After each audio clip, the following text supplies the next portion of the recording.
right, diving in today.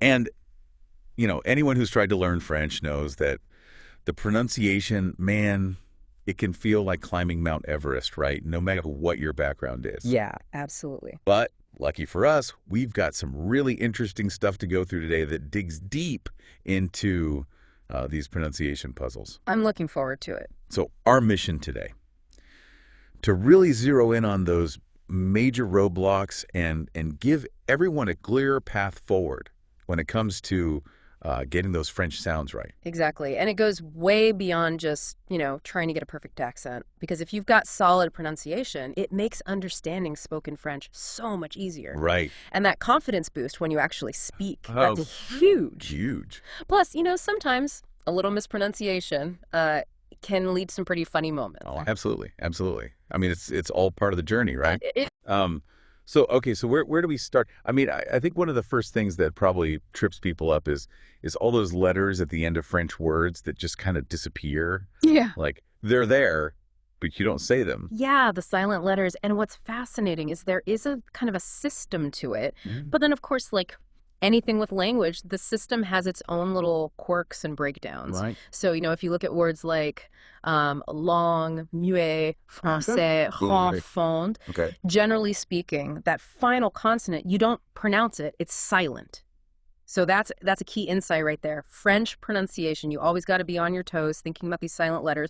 But then just when you think you've got it, you run into liaison, Yeah. where that silent letter suddenly comes back to life It reappears. if the next word starts with a vowel. Right. So it's this whole other like hidden rule that's going Certain on rule, exactly. that really affects the flow of spoken French. Yeah.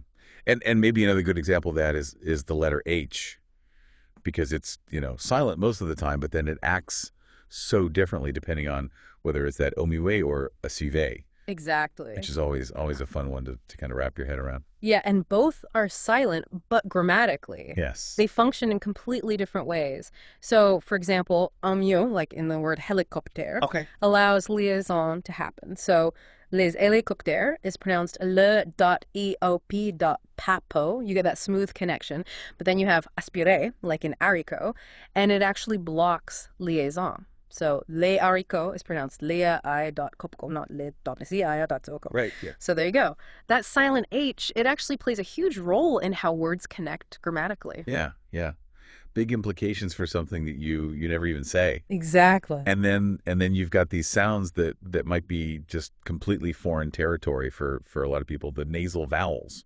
Yeah. Which always throws a wrench in the works. So the key thing with nasal vowels, like you hear in words like matin, pim, bon, is that the air is flowing through both your nose and your mouth at the same time. Right. And for many learners, this is a completely new way of producing sound. Oh, yeah. It's not something that exists in a lot of languages. Right. So you really have to kind of train your mouth to do something different. Absolutely, yeah. It needs specific auditory and articulatory training. Yeah. And then on top of that, it's not just the individual sounds themselves, it's how those sounds link up. Right. You've got liaison, like we were talking about, like with les amis, le za.me, which flows together really nicely. Yeah. And then you have what's called enchaînement, like in ila, which becomes ila. Right. So the words sort of merge together. Exactly. And if we zoom out a bit and look at the bigger picture, this is really what gives spoken French that smooth, connected feel. Yeah. And rhythmically, French is quite consistent in a way. Stress almost always falls on that last syllable, which is a big difference from languages like English or German. Yeah, where it's a little bit more all over the place. Right. So that consistent stress pattern, it really adds to the distinctive rhythm of French. Yeah. Okay, so those are some of the fundamentals, the big things to kind of keep in mind. Yeah. But how do these challenges actually play out differently, depending on your native language? Yeah, that's a great question. Where you're coming from. So let's start with English speakers. Yeah. What are some of the big hurdles there? So for Anglophones, that French R, that uvular R, Oh, yeah. that's a big one because it's made way in the back of the throat. It's almost like a gargling sound. Right. And the L is different too. It's more forward in the mouth, tip of your tongue on your teeth. There's no dark L like you have at the end of words in English. And then French P and D, they have less of a puff of air when you say them, less aspirated, as linguists would say. Right. And the B can actually have some pre-voicing going on, meaning the vocal cords start vibrating a little bit before you even release the B sound, which is not as common in English. So think of words like rue for the R, late for the L, beau for that pre-voiced B, dire for the D, and pas for the P. Okay, yeah, good examples. So yeah, Anglophones often really struggle with that R, the L, and then that whole aspiration thing with the consonants. Yeah. What about Spanish speakers? What are some of the things that they might trip up on?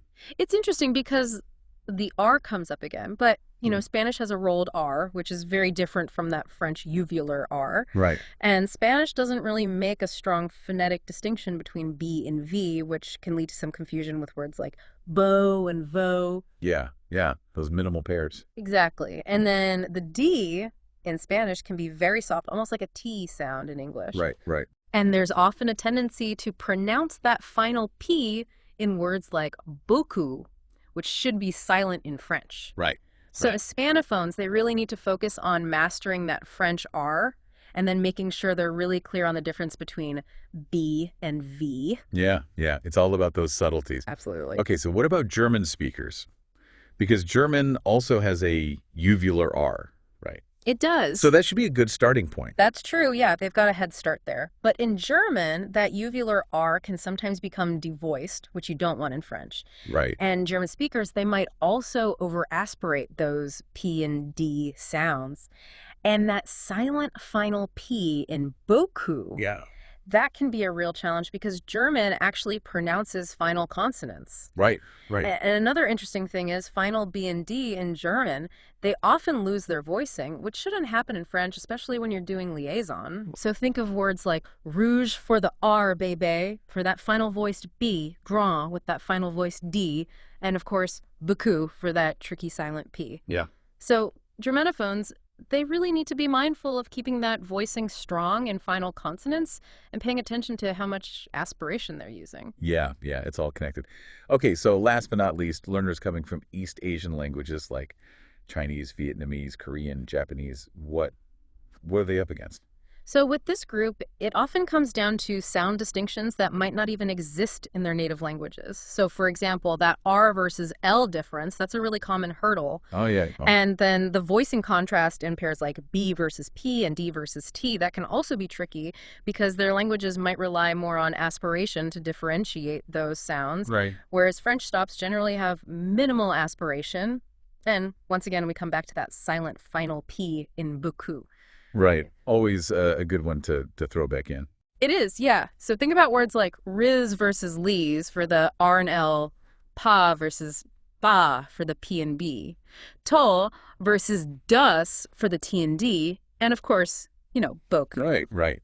Good examples. So East Asian learners, they often have to develop a whole new set of auditory discrimination skills, especially for those RL sounds and those voicing contrasts. Yeah, it really highlights how your first language is like this filter that you're looking at French sounds through. Yeah, right. And it creates these unique challenges for everyone. It does, yeah.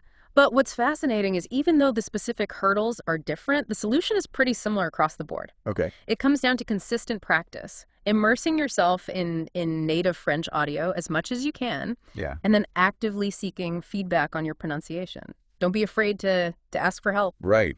Find a language partner or a tutor. Exactly, because it really makes a difference. Absolutely. And understanding these core phonetic differences, it's not just about sounding more French or getting the accent right. Right. It actually unlocks a deeper understanding of how the language itself works. It does, yeah. Which is really fascinating when you think about it. Absolutely. And it makes you think about how your own linguistic background, your own, language journey is shaping how you're learning French. Yeah. Right. What subtle ways might your first language be influencing how you're approaching French sounds, even unconsciously? Right. I think that's something really interesting for all of us to ponder as we continue our language learning journeys. Absolutely. Yeah, food for thought for sure. Yeah. Well, this has been a fantastic deep dive, and I feel like we've really uncovered some key insights today. I agree. So to everyone listening, keep practicing, keep those ears open, and keep exploring the fascinating world of French pronunciation. Absolutely. It's a journey worth taking. It is.